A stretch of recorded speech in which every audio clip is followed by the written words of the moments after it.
आज मैं एक छोटा स्टोरी सुनाने जा रहा हूँ। मैं गुजरात से Delhi third tier AC train में मैं ट्रेवल कर रहा था। 23-24 साल का एक सांवला सा लड़का जिसका हाइट लगभग 6 फुट की होगी और बदन एक आर्मी वाला टाइप का दिख रहा था और बाल भी पूरा आर्मी कट कटा कर रखा था। लड़का सांवला था लेकिन शरीर का कट्स देखकर कोई भी उस पे फिदा हो जाए, इतना खूबसूरत लड़का दिख रहा था। बहुत ही हैंडसम। वो खड़ा मेरे सामने खड़ा था और मैं उसे देख रहा था। मेरा सीट साइड लोअर था। मैं उसे बोला कि भैया आप बैठ जाइए, कितना देर खड़ा रहिएगा, कहाँ जाना है आपको? उसने बोला दिल्ली जाना है, टिकट कंफर्म नहीं हुआ और जनरल बोगी में ज़रा सा भी पैर रखने का भी जगह नहीं है और इस कारण से मैं ये थर्ड टायर एसी में घुस गया हूँ। मैं उससे बोला कोई बात नहीं, एक काम कीजिए, मुझे भी दिल्ली जाना है, साइड लोअर है, हम लोग को कोई दिक्कत नहीं है, एक काम कीजिए आप बैठ जाइए। तो वो मेरा सीट पे बैठ जाता है। फिर धीरे धीरे हम लोग बात करने लगते हैं। बात करने के बाद पता चलता है कि ये लड़का आर्मी में है।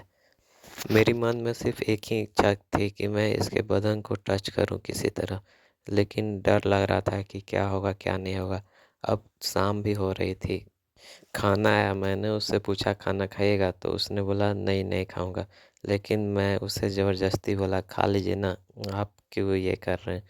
हम दोनों में अब अच्छी बात होने लगी थी। रात में मटर पनीर का सब्जी था, रोटी था और चावल था। हम दोनों खाएं और फिर वो मेरे बगल में बैठ गया। उसने ट्राउज़र पहना था और ट्राउज़र के नीचे मुझे साफ साफ दिख रहा था कि क्या है और मुझे छूने की इच्छा हो रही थी।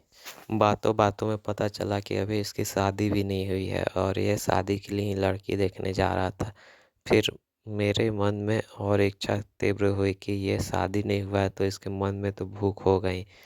इसने मुझे बातों बातों में बताया कि इसकी बहुत पुरानी एक गर्लफ्रेंड थी। गर्लफ्रेंड के साथ ये बहुत बार कर चुका था और वो बताता था कि मैं बहुत दिन से नहीं किया हूँ, गर्लफ्रेंड ने धोखा दे दिया, उसके बाद मैं आज तक नहीं किया हूँ। मैं ट्राउज़र के अंदर का सामान देखा था और खुद को अनुभव करने लगा था कि इसकी गर्लफ्रेंड मैं हूँ और क्या हुआ होगा हम लोग दोनों के बीच में। मैं चाह रहा था किसी तरह इसकी बदन को टच करूं, लेकिन कैसे करता। फिर अब रात हो गई थी। मैंने इसे बोला एक काम कीजिए, हम लोग दोनों सो जाते हैं। तो उसने बोला नहीं, आपको दिक्कत होगा, मैं नहीं सोऊंगा। फिर मैं इनको बोला कि कोई दिक्कत नहीं होगा, एक काम कीजिए आप सो जाइए, सीट बहुत चौड़ा है, हम लोग दोनों अट जाएंगे। फिर वो मान जाता है। रात में मैं अपना काम शुरू करता हूँ। मैंने अपना हाथ उसके जांघ पे रख दिया।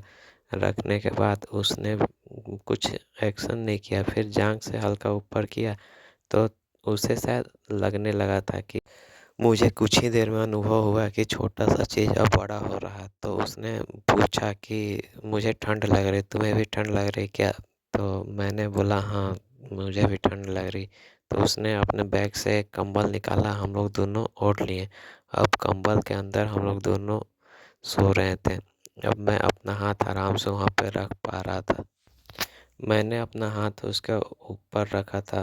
फिर धीरे धीरे उसे समझ आ गया था कि मुझे क्या चाहिए था। उसने मेरा हाथ को अंदर डाल दिया। अंदर डालने के बाद बहुत देर तक मैंने उसके साथ खेला। खेलने के बाद वो पानी फेंक देता है।